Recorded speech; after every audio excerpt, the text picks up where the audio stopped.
1968, Apollo 8 went to the moon.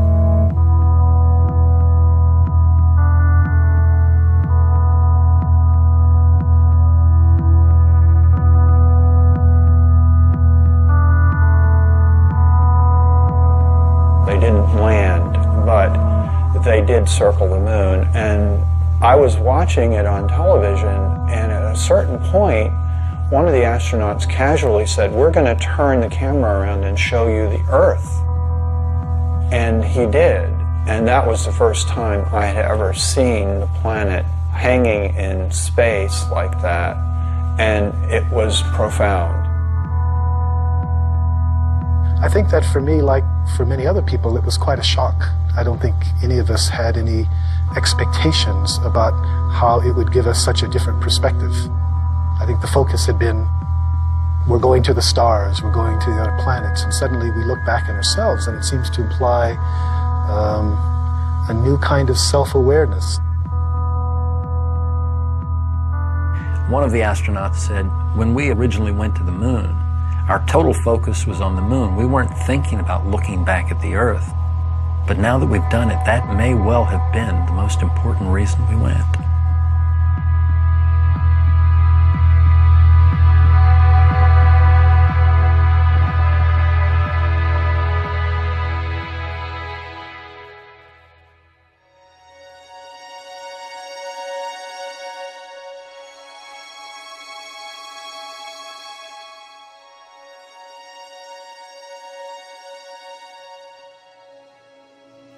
Oh, golly, I remember going through launch, which is an overwhelming experience.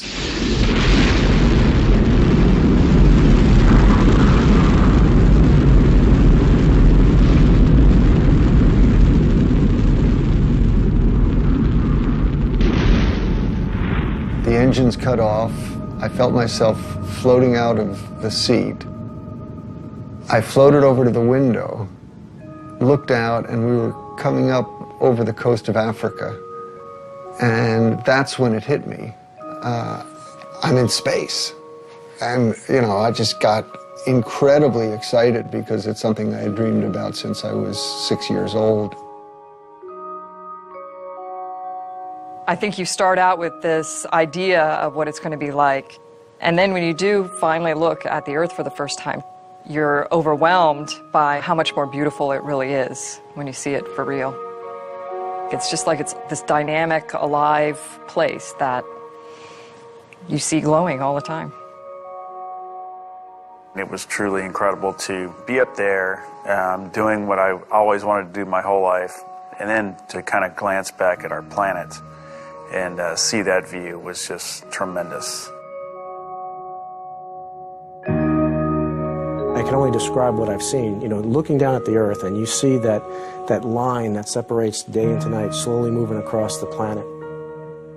Thunderstorms on the horizon casting these long shadows as the sun sets. And then watching the Earth come alive. And you see the lights from the cities and the towns. The events you see from space, like flying over thunderstorms, looking at them from the top, were spectacular. Like a fireworks show going on and you're looking at it from the very top. You know, shooting stars going below us or you know, dancing curtains of auroras. It's just very hard to describe all the, you know, the colors, the beauty, the motion.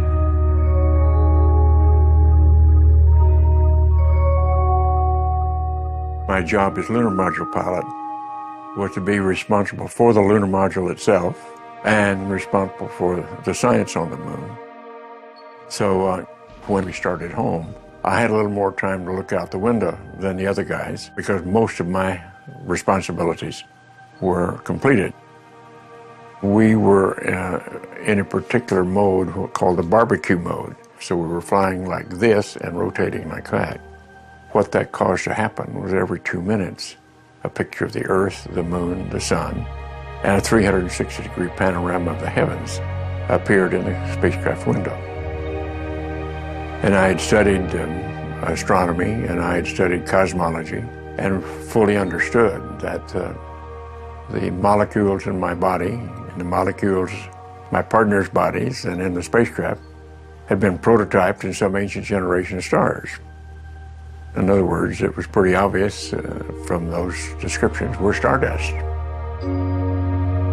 Well, that was pretty awesome and powerful, particularly since I had a little more time at this point to be reflective and to think about it. Awe, I think, is one of those words that you have a better understanding of once you see it, too. I felt like, you know, using the word awesome was totally appropriate when it came to describing what the planet looks like.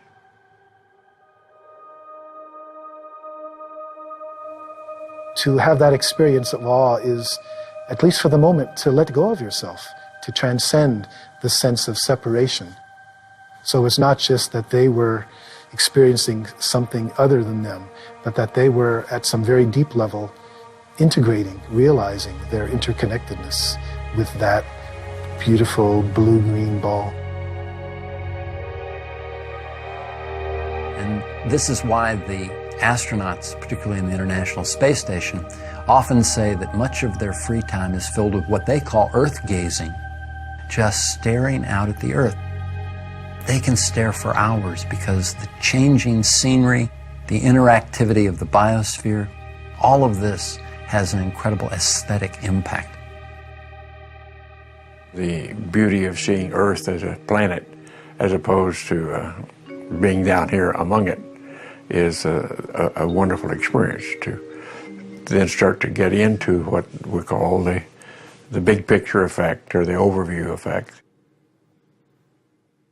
I was flying cross country from the East Coast to the West Coast in the 1970s. And I was looking out the window, and as I was looking down at the planet, the thought came to me, anyone living in a space settlement or living on the moon would always have an overview. They would see things that we know, but we don't experience, which is that the Earth is one system, we're all part of that system, and that there is a certain unity and a coherence to it all. And I immediately called it the overview effect. You do, from that perspective, see the Earth as a planet. You see the sun as a star.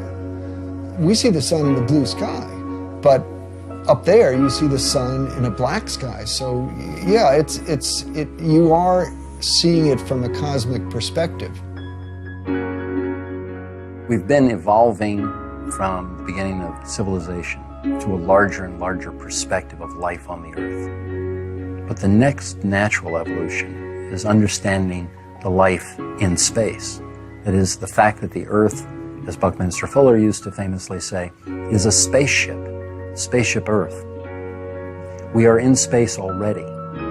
It's just that we haven't brought that into our perspective as we live here on Earth. The overview effect is simply the sudden recognition that we live on a planet and all the implications that it brings to life on Earth.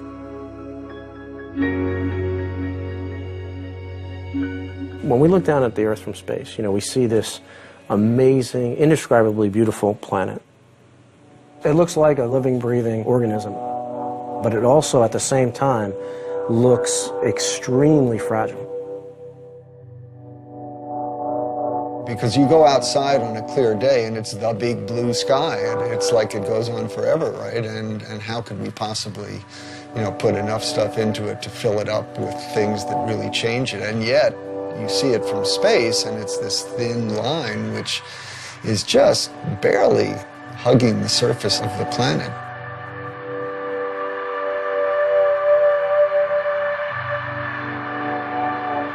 Anybody else who's ever gone to space says the same thing, because it really is striking and it's really sobering to see this paper-thin layer and to realize that that little paper-thin layer is all that protects every living thing on Earth from death, basically, from the harshness of space. There's this very poetic concept that a lot of people express, that there are no boundaries from space. And I've heard a lot of my astronaut colleagues say that. Unfortunately, it's not true. You do see boundaries. They're mostly the result of human impact. You can see erosion, clear cutting of forests, and you know, it's a long litany of environmental impact that we've had on our planet, and that's something which, when you see it from a cosmic perspective, makes you really appreciate the concept of spaceship Earth. I mean, we're all here together.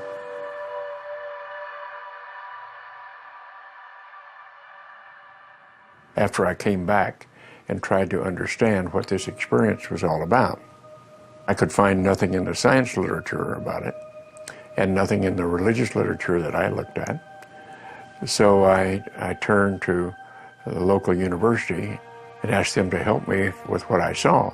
And when they came back to me a few weeks later and said, well, in the ancient literature, we found a description called Salvakapa Samadhi.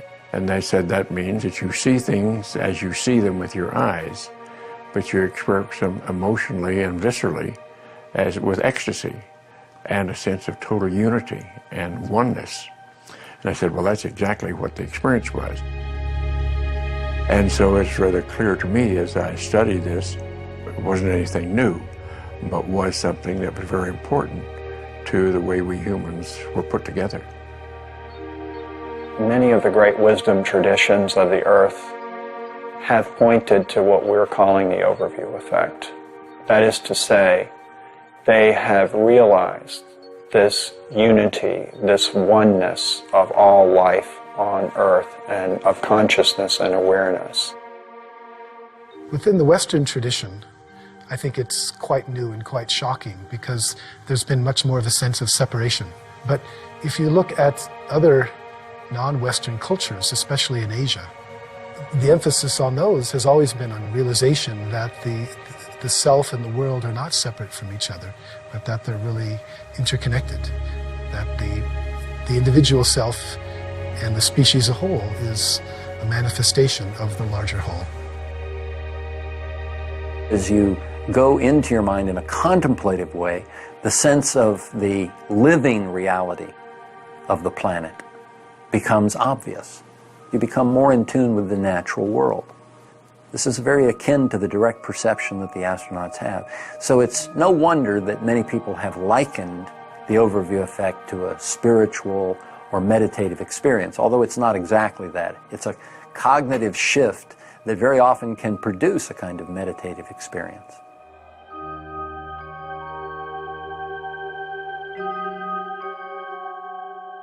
I'm sure we all interpret it somewhat differently. I know some of the fellows go right to a religious explanation.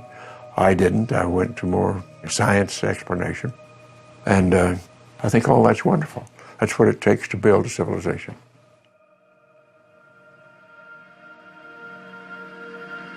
This view of the Earth from space, the whole Earth perspective, I think is the true symbol of this age.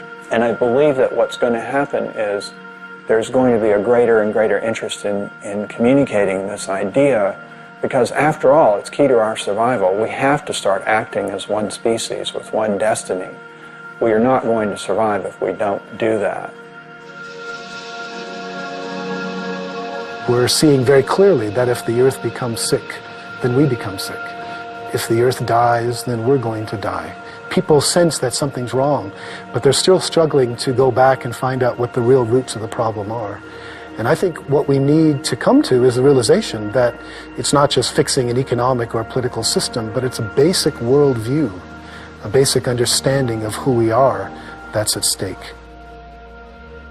And a part of that is to come up with a new story, a new picture, a new way to approach this and to shift our behaviors in such a way that it leads to a sustainable approach to our civilization as opposed to a destructive approach.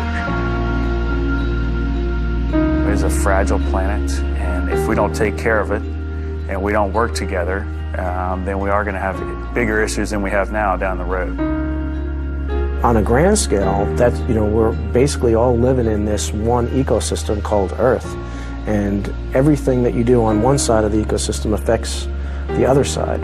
And that is a new way for living for most of humanity. We humans are responsible for ourselves. And if we are endangering our future, then we've got to learn how to do it differently and to go forward into a sustainable period. And right now, that seems very difficult to see how it's going to be, but we've got to work on it. When I was above the space station, looking down at the space station, looking down at the, against the Earth, and seeing this, amazing accomplishment, I was thinking, wow, there was 15 nations that worked together to build this amazing orbital complex in space. And if we can, take these 15 nations and do this amazing accomplishment, imagine what we can do by working together, by setting aside our differences for a common goal to overcome some of the challenges facing our planet.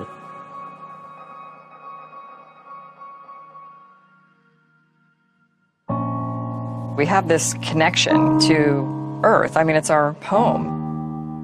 And I don't know how you can come back and not, in some way be changed.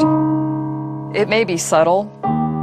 You see differences in, different people and the just general response when they come back from space. But I think collectively, everybody has that emblazoned on their memories, the way the planet looks. You can't take that lightly. It really, you realize that you've been blessed by the opportunity to see that. It really does look like this beautiful oasis out in the middle of nothingness. If you have a chance for your eyes to adjust and you can actually see the stars in the Milky Way, it's this oasis against the backdrop of infinity, of this just, enormous universe behind it. And it's, really a very moving experience to be able to see that with your eyes. You look back at it and it's placed perfectly from the sun to take care of us, and you kind of take that reverse role on about, okay, well, we need to be taking care of it too, so that it can continue to do that for us. And I don't know how you can't have a greater appreciation for it after you see it that way.